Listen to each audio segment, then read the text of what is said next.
Alrighty guys, we're back for some Azorius Legends, and this is a March of the Machine, the Aftermath Standard Brew. We're gonna go over the deck, then hop right into some ranked, but first things first, for anyone who may not know, I'm Redcat and I play aggro decks and any decks with red in them as well, so I hope that sounds fun to ya.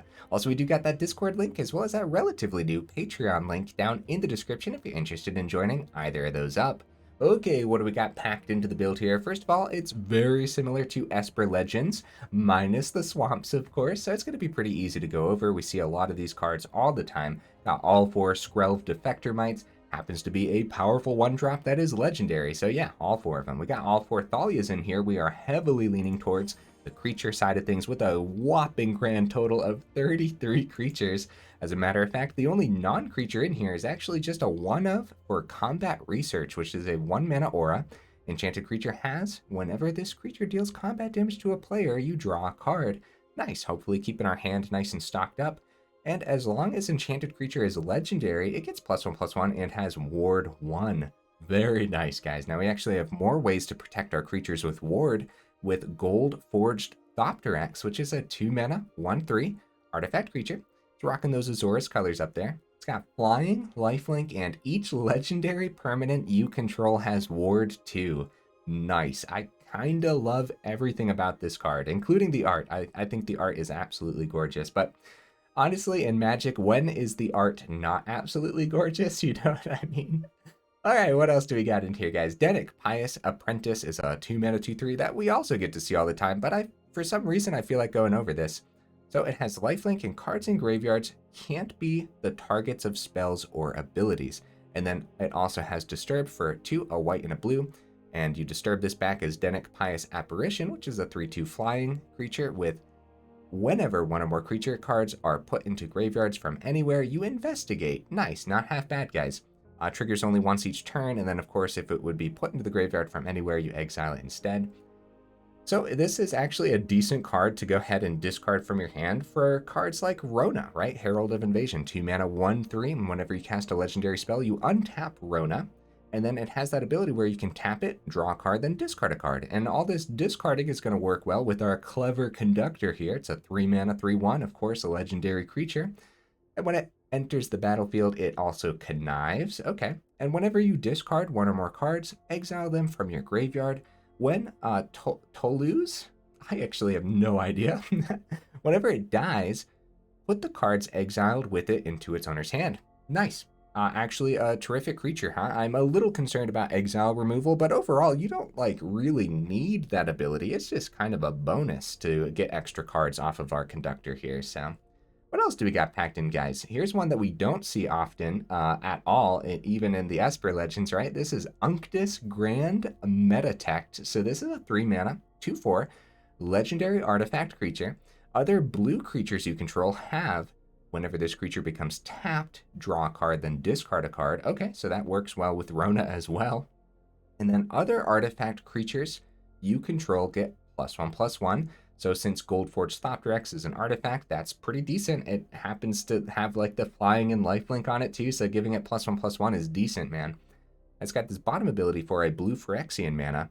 Until the end of turn, target creature you control becomes a blue artifact in addition to its other colors and types. Activate only as a sorcery, so that could come in handy too. Unctus is a really cool build around card, man, so we'll see how good it actually is in this legendary shell.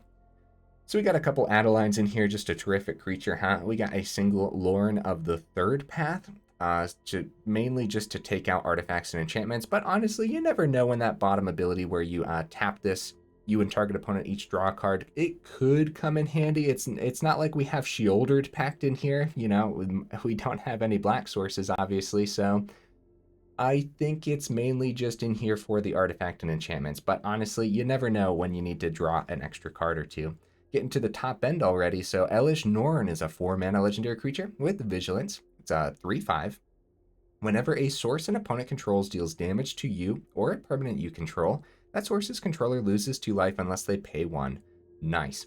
We also got that bottom ability for a 2 and a white. You can sacrifice 3 other creatures, exile Elesh Norn, then return to the battlefield transformed, of course, as the Argent Etchings, which is a saga with the first chapter. You incubate 5 or I'm sorry, you incubate 2 5 times, then transform all incubator tokens you control. So that's interesting because the incubator tokens are artifact creatures. The Unctus actually buffs them with the other artifact creatures you control get +1/+1. So that could be a thing. I just don't know how often we're actually going to be sacrificing 3 other creatures for the sake of flipping this, right? Anyways, Chapter 2, creatures you control get +1/+1 and gain double strike until end of turn. In other words, you just probably win the game, right? Then on Chapter 3, you destroy all other permanents except artifacts, lands, and Phyrexians, and then you exile this and it comes back as Elesh Norn. All these cards, all these Phyrexian Praetors that flip into a saga are actually kind of insane when they flip into that saga, right? Like, they're just really powerful. On the very top end, we have a couple AO the Dawn Skies. So this is a 5-mana, 5/4 legendary creature with flying and vigilance, and when it dies, you get to choose one of these. So you look at the top 7 cards of your library. 7 is a lot of cards, dude. You put any number of non-land permanent cards with total mana value 4 or less from among them onto the battlefield, put the rest on the bottom of your library in a random order. Nice. Or you can choose that bottom ability to put 2+1/+1 counters on each permanent you control that's a creature or a vehicle. Pretty good top end, guys. It really is. Some of these cards, like, we do get to see, but I just felt the need to go over them because we don't play with them a lot here on the channel, right? Like the Dennick, for example. So the mana base, guys, it's pretty simple. We're rocking all the dual lands and all the Plaza of Heroes. And then for some extra removal and stuff, we do have 3 Seat of the Empires and 3 Soaring Cities. Obviously, getting a bunch of these in your hand, it could end up holding you up, but we should be fine overall because we are rocking 26 total land. And this is also what the Esper Legends is doing as well. They're just playing with a whole bunch of these utility lands, and it seems to be working out quite nicely. We're leaning a little bit towards the white sources here because that's what the deck is leaning towards, but just a little bit towards the white sources because we do got like the double blue in Unctus, and I guess kind of sort of double blue in the Clever Conductor as well. But we should be fine with all these dual land plus the Plaza of Heroes. Honestly, I don't think the mana base is going to hold us up at all. We have no honorable mentions today. I mean, honestly, like, just on the honorable mentions would be play Esper instead. So yeah, 0 honorable mentions today. Either way, guys, enough rambling, huh? Let's go ahead, take this into some ranked and see how we do.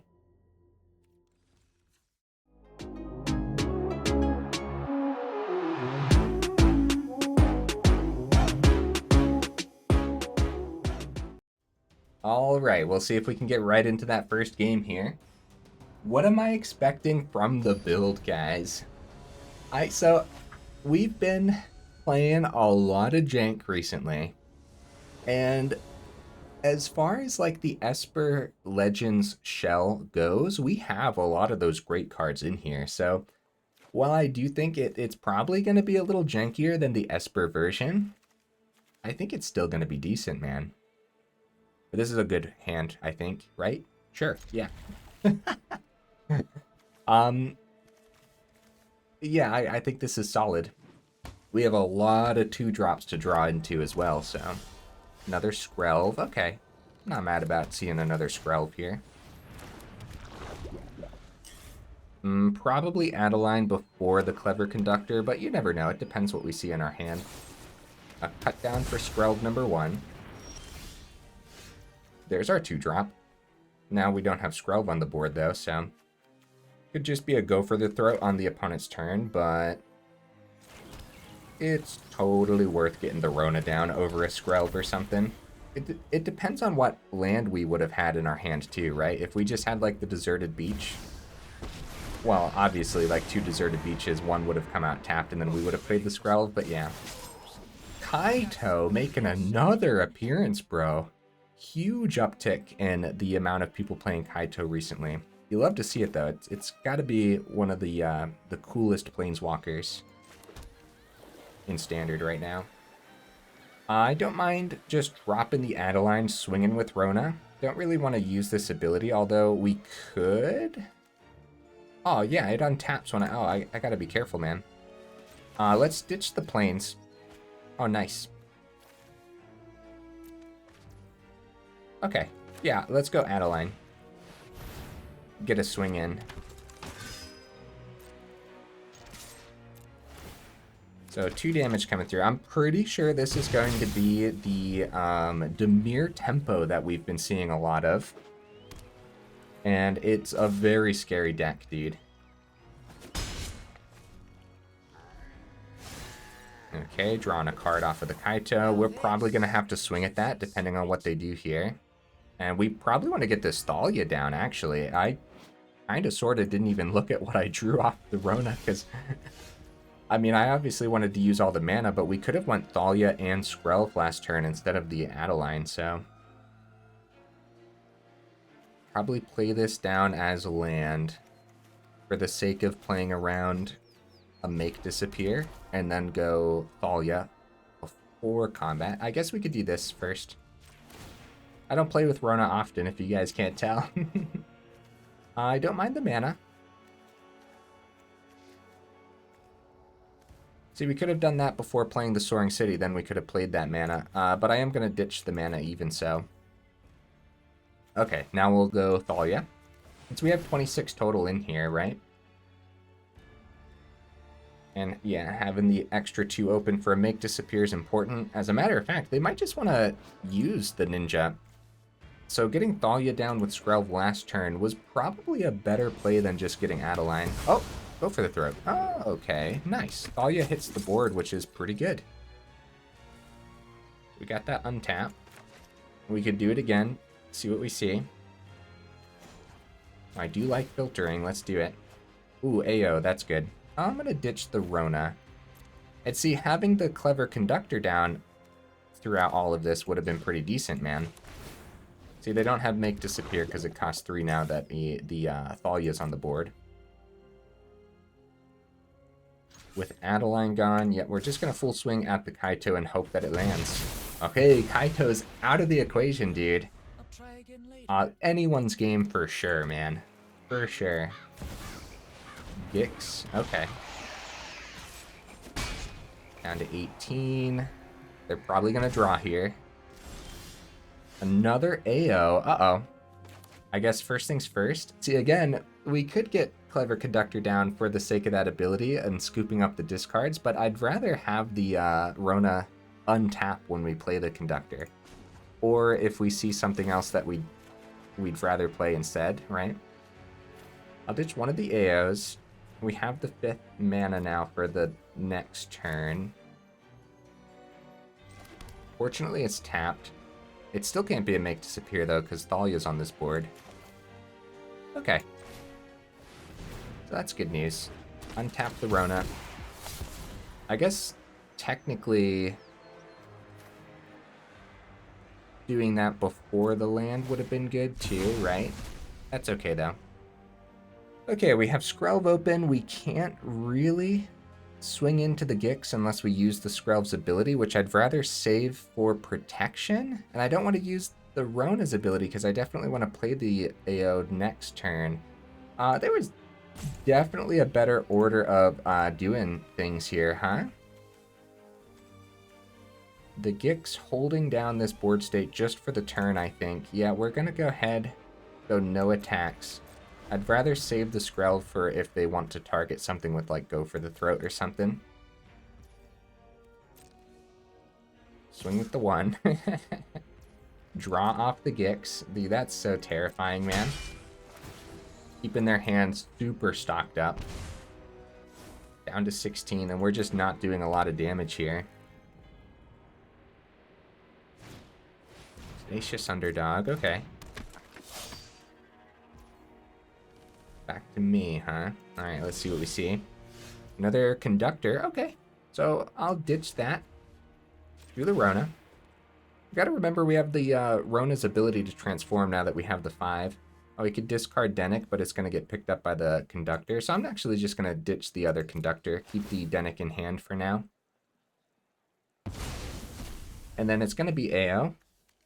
But this could easily be a Make Disappear. So maybe it should just be the Dennick on tap Rona. We could do it again, honestly. You could always swing with the Conductor and then get all those back to hand, or they just take the 3, right? Okay, I'm going to do that instead.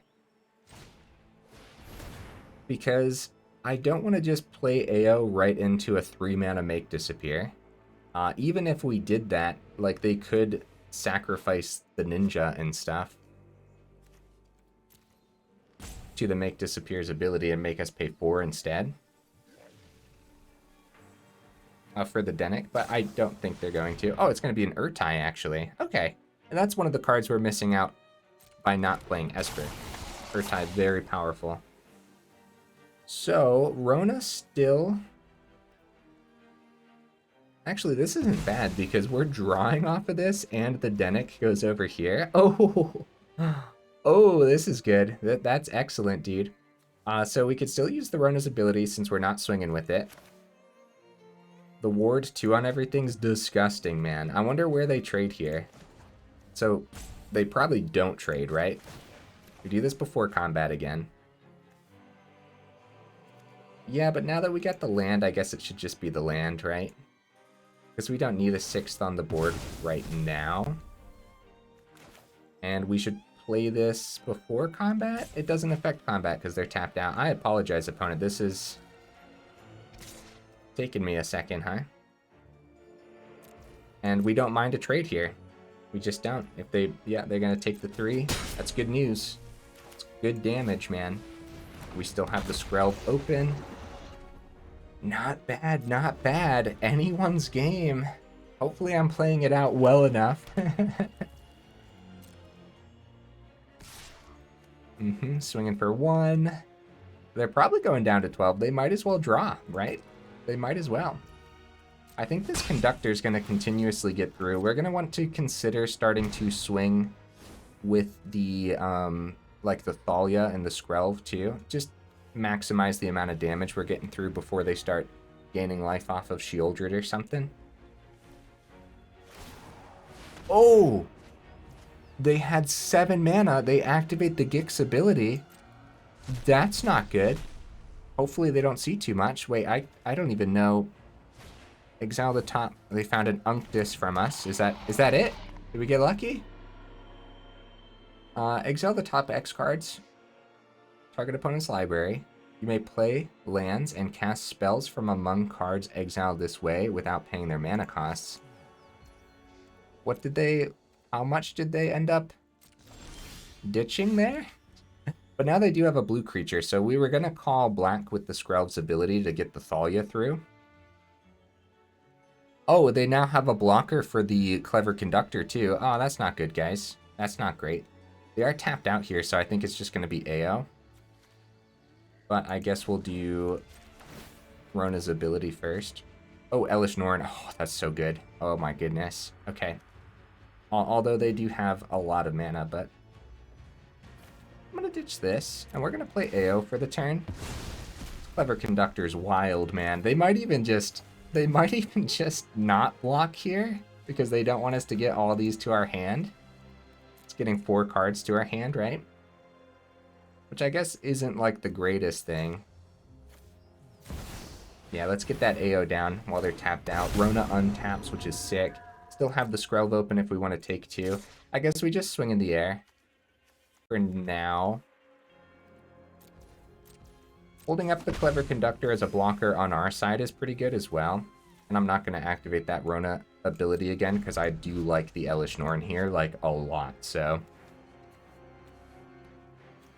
This might actually be my first victory against these Dimir tempo decks. I'm not sure. Or first victory recorded, at least. I'm honestly not sure if I've been able to beat it just yet. Swing with the Urtai. I think... Oh, the Unctus ability activates. That's so cool, man. They took our Unctus and they're trading cards out with it. Well, I think we end up blocking. Well, I guess we could block with AO. Huh? Even if they have some kind of trick up their sleeve, if AO dies, like, we're just gonna buff this board, man.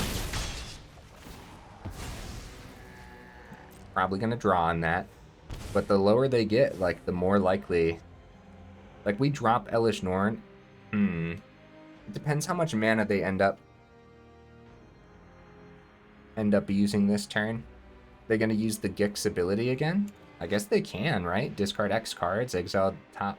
Like, if they find an AO from us, that could be a game changer. So now that they're tapped out, the Elesh Norn should be enough. Oh, except now they have the one for the Soaring City. I'm just gonna do the thing next turn. We're just gonna play Elesh Norn in full swing, man. They do have a blocker in the air now too. Crap. What do you guys suppose? I guess we start with Rona, since we're gonna be playing a legendary creature. Okay, we'll ditch the wastes. Plaza of Heroes comes down. I'm gonna full swing, guys. Even though they have the chump blocker here now, I'm just gonna full swing. So let's do Elesh Norn, untap the Rona, because anything that they block on this side, the Clever Conductor especially, that just like completely restocks our hand. Yeah, dude, we're full swinging. We're going. And if like we're at 16 too, and AO has Vigilance, so the math is for blockers this turn for sure, because that Elesh Norn could easily get us there depending on what they end up doing.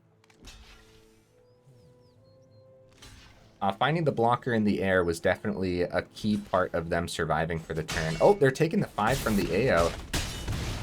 So down to 1, and now they're gonna have to pay up for the Elesh Norn's ability. I wonder if we just won either way here, or if there was a better way to take damage and block that turn. I'm not sure, honestly. You guys let me know in the comments. That, like I said, that was a turn for math is for blockers for sure. We had a great swing regardless. Nice.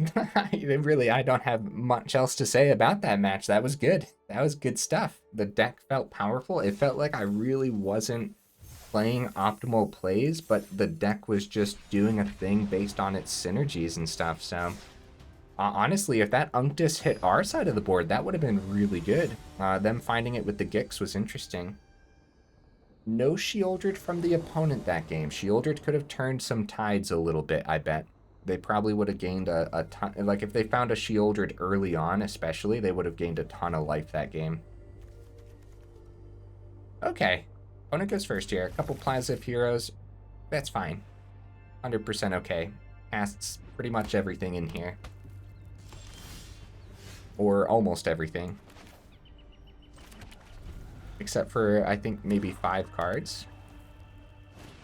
And the channel abilities, I guess. Until we get legendaries down, obviously. A 1 mana card. Scrap Forger. We're just going to go right into that Thalia, just in case. Making a go for the throat 3 mana happens to be decent. Ooh, Sunslayer's rough, dude. Okay. Okay. Spam some stuff onto the board, or a 3-drop. I think we're just going to play multiple things for the turn. We got to figure out the Sunslayer for sure. That card holds up so many of my games. Based on the decks that I like playing, of course. Like, creatures slamming into the Sunslayer is just not the greatest, you know what I mean? Now we could block here with Dennick and just, like, eventually recast it so they don't get, like, the ability. But since they only have 2 mana available, I don't think them drawing a card is going to hurt us too much, rather than, like... Yeah, losing the Dennick doesn't sound great to me right now. That's what I'm getting at. We won't even gain life either because of that first strike, so...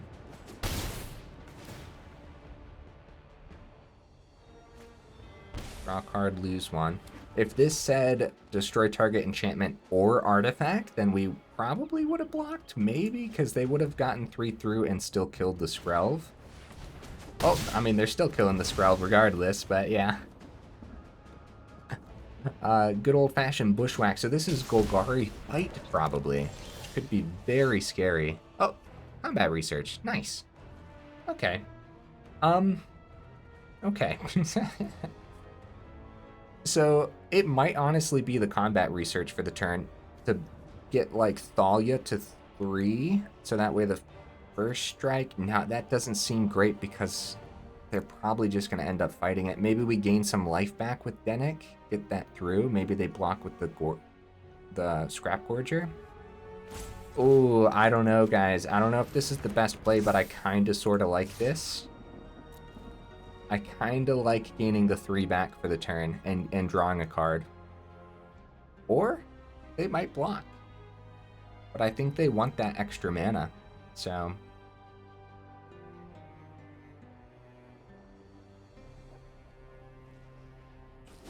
nice. Okay. Soaring City. Do we play it as a mana?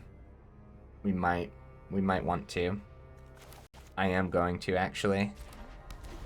I think that, well, since we only have 3 drops in hand, it's not like we're going to be doing too much after the fact. They can actually destroy the combat research with the enchantment now too on the Sunslayer. I don't know if that was the best play, but I liked drawing the card there for sure. We didn't want to really block with the Thalia. Okay, I'm not 100% certain. I do know one thing that is certain. The Sunslayer is going to absolutely just chop us up if we can't deal with it soon, or figure out a good way to deal with it soon. I do like the Thopteryx. I do. But getting a 3 mana card down might be a little better. Also,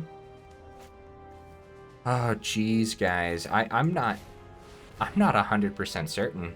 This is one of those things, man. I guess maybe I should have played with some Esper Legends a little bit to know a little bit better the lines of play, but yeah, I don't mind that. That's good. We'll ditch a Adeline.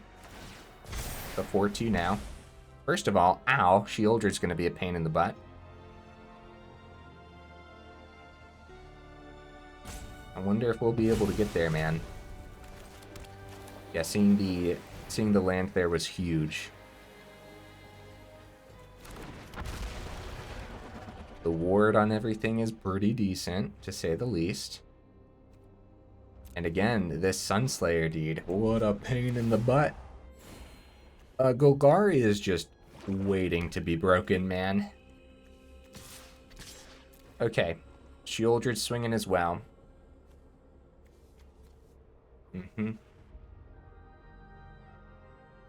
I think we might take the 7 here. We can't forget that we have the life gain. Actually, I'm gonna chump the Shieldred, take the 3. We have lifelink on the Gold-Forged, and potentially bringing the Dennick back for a flyer next turn could be pretty good. The problem is they're gaining life off of the Shieldred as well, so yeah, these Golgari fight decks are pretty scary, but it's been a while since they've actually dropped an Obliterator on the board. I guess they're getting a little unlucky, right? Yeah, the combo between Shieldred and Glisa is nasty. Invasion of Zendikar, nice. So that could help them with the Obliterators. Oh, Scrap Gorger Exiles. Crap, guys. Crap. See, I completely overlooked that, honestly. Oh, no. Okay. Okay, Soaring City. Okay. See, that's not bad.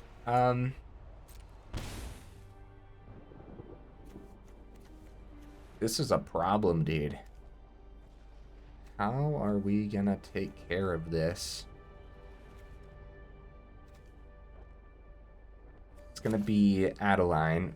It's a 1-mana Soaring City with the Adeline on the board. Since I don't plan on blocking with the Conductor, probably swing with that, keep Thalia as a blocker, and then we're gonna be bouncing something with the Soaring City. Thalia back is an emergency, plus they can block here, knowing that there's probably no combat trick. So this is better.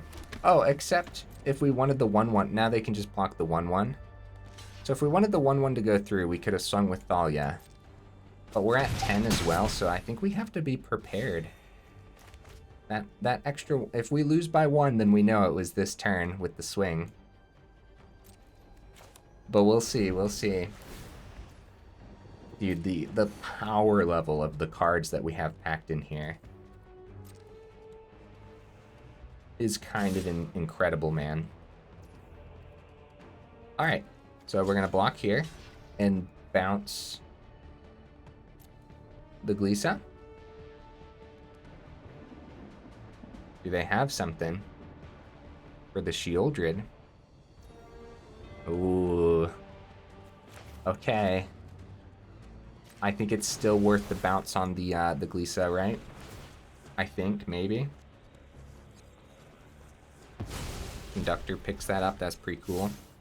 See, now they don't get the draw, which means they don't get the life. And then the Sheoldred actually traded out there. Now they do have the blocker on the ground, unfortunately. Oh. Scrap Gorger, okay. Oh, man. Oh, man. Yeah, they just completely restocked this board again. Yeah, we go for the draw. Down to 9. Oh, Seat of the Empire. Yes, that's what I'm talking about. We have 3 of these in here for a reason, man. We needed that to take out Sunslayer a while ago. And now we have the issue of Sheoldred, though, unfortunately. No great swings here either, so...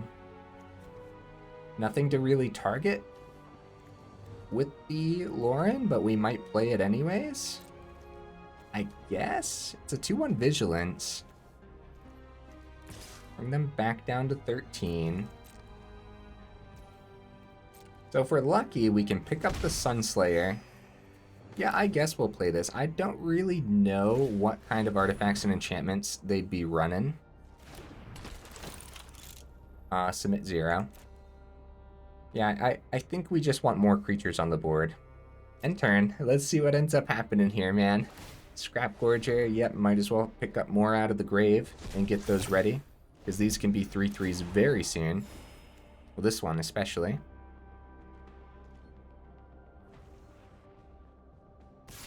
Okay, they're going to swing with the Glisa. They're going to keep Sheoldred back this time. That's a shame. Okay, they're going to pick that up. So we could trade out with the Conductor. I guess first things first, Seat of the Empire, take out the Sunslayer. Because we know we're going to be doing that regardless. And then we can go Clever Conductor, take out the Scrap Forger. And then get these 3 cards back to our hand. Seems decent, right? Because then that'll let us bounce the Sheoldred. This turn, nope, I actually only have 2 legendaries on the board now. So Soaring City is 2 instead of 1. Bouncing that Sheoldred this turn would have been insane though. Like the 2 less damage. What a game, guys, wow. I'm actually really enjoying this deck. It's kind of difficult for me to pilot though, if you guys can't tell. I apologize for that. I hope I'm doing well, but it's pretty fun. Yeah, so taking the 2. They know we have the Soaring City back in our hand, right? So using the Loran's ability would be very bad. Get that Adeline down. And if I play this seat as a land, we'll have both Seat and Soaring City available for next turn if that's what we want. Unfortunately, we have to figure out a way to keep up with the Sheoldred. Maybe they'll block. No, probably not. We'll see. We'll see what ends up happening here. We got another 1/1 going through too, but I wanted to keep one back as a chump blocker just in case. We're getting very low, guys. So we played 1 Seat of the Empire, so they don't know we have the other one. This would be a beautiful way to be able to take out that Sheoldred. Depending on what's in their hand, too. Seat of the Empire. Come on. Come on, land. Yes, okay. We could use that ability, but again, using the Loran ability while Sheoldred's on the board isn't terrific. Okay, opponent's down to 13. We're going to keep the Soaring City in hand. They have a Scrap Gorger. We took down 2 Sheoldred so far. Took down a Glisa as well. Getting the Scrap Gorger ready. They still have 3 cards in hand, guys. Anyone's game. Very fun game. Oh, crap, dude. Well, That's not great. That's not what you want to see, man. It's probably theirs now. Once Breach the Multiverse hits, it's very hard to come back unless we were already very far ahead. But this was like an even match the whole time, so I think it's probably there, so that they get to choose a creature or planeswalker card in that player's graveyard. So they get 2 cards here essentially. Put those cards onto the battlefield under your control, then each creature you control becomes a Phyrexian. So let's see. Oh, they found a big old chunky Shieldred from theirs, and from ours, Elesh Norn. Oh my goodness, dude. At least it isn't AO, I guess. AO would be bad. So it's got to be Shieldred and Elesh Norn, right? I can only imagine. Yeah. Okay.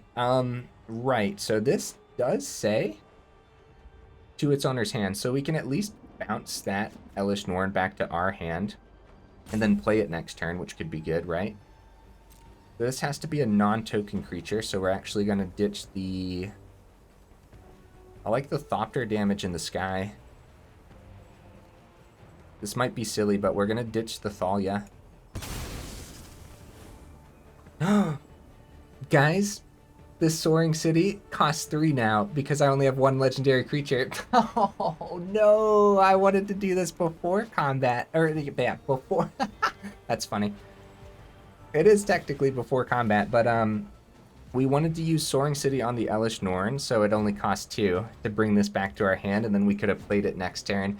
I literally can't believe I did that, guys.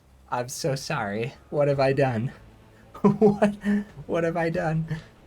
There's this kind of sort of tricks my brain because it's like the only creature in here that isn't legendary. Another land anyways. So I guess we might as well use the Soaring City for 3, play the land, and then play the Elesh Norn. So we kind of sort of didn't get punished because of the land. So that kind of works, right? And now if we full swing, yeah, we might as well. We're in danger, dude. They could play another Breach the Multiverse. And now they could pay the forest. They're down to 4.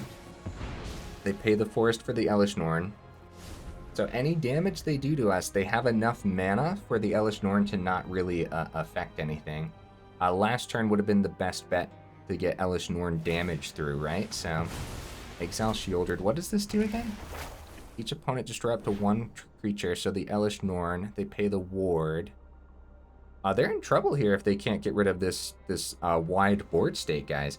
Wow, I'm very happy that I didn't get punished for the Soaring City play, first of all. If we saw anything other than the land, we couldn't have got the Norn down that turn.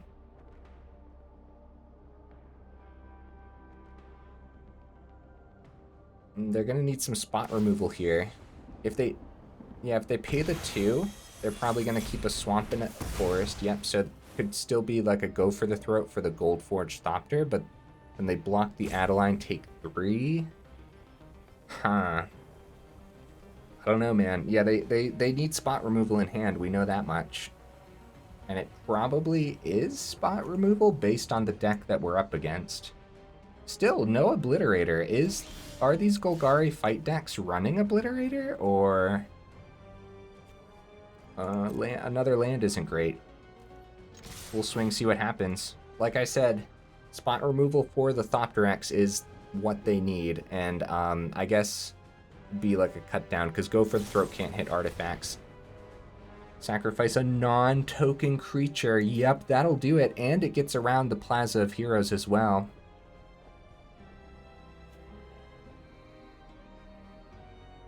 I mean, yeah, we don't want to get rid of Adeline here by any means.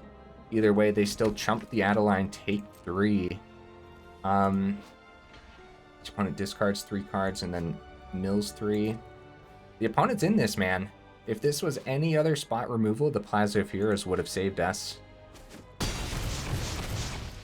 Showing the value that Shieldred's Edict actually has. So we play this so we don't have to discard it. Alright, opponent, let's see it, man. This is anyone's game for sure. GG, let's go. Wow, guys. Couple great games. I had a lot of fun with the build, but if you guys couldn't tell, this was a tough one for me. One of those decks that I probably should have practiced with before making a video for. But either way, hopefully I did well enough, huh? Let's go ahead and go over the deck here, as we're almost 40 minutes in and I got a bunch of other videos to record today. Azorius Legends.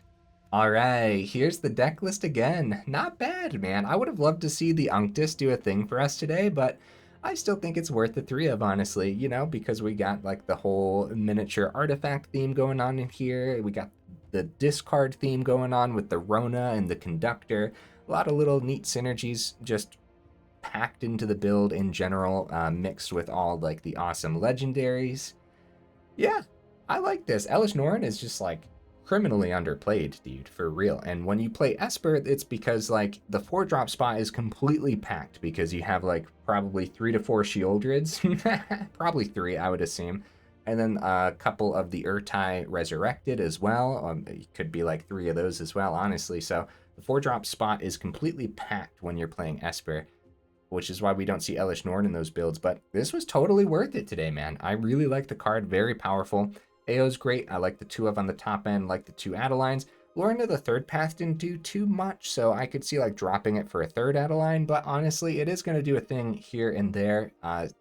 Hitting artifacts and enchantments is pretty important when there is a lot of enchantments floating about, and a lot of different builds at that, you know? Like even, I mean, we still see a lot of wedding announcements, obviously Selesny enchantments and everything. So having just one of these, I think it's worth it. Yeah. Probably worth it. The Thalia is great, obviously. Skrelv was amazing. The combat research didn't do too much, but it's kind of my fault for how I played it. Like, we knew that they had the Sunslayer. We knew that if we swung with our 3/4 Dennick, that, like, we were only going to get 1 card, maybe, with the research, right? Because they also had a block there, too, so I think I like the 1 of as well, man. And yeah, the mana base didn't hold us up at all. You guys can see why like the Esper decks are running extra land, so that way they can use these utility lands for the legends and have it cost less, and happens to be like the way to get around the Thalia.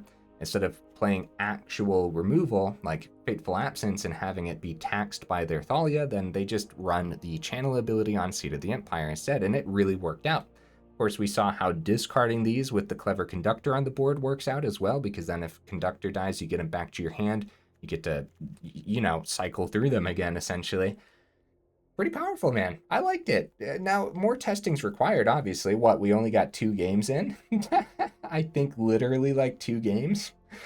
So, yeah, more testing required, obviously. But I don't think it's going to do bad.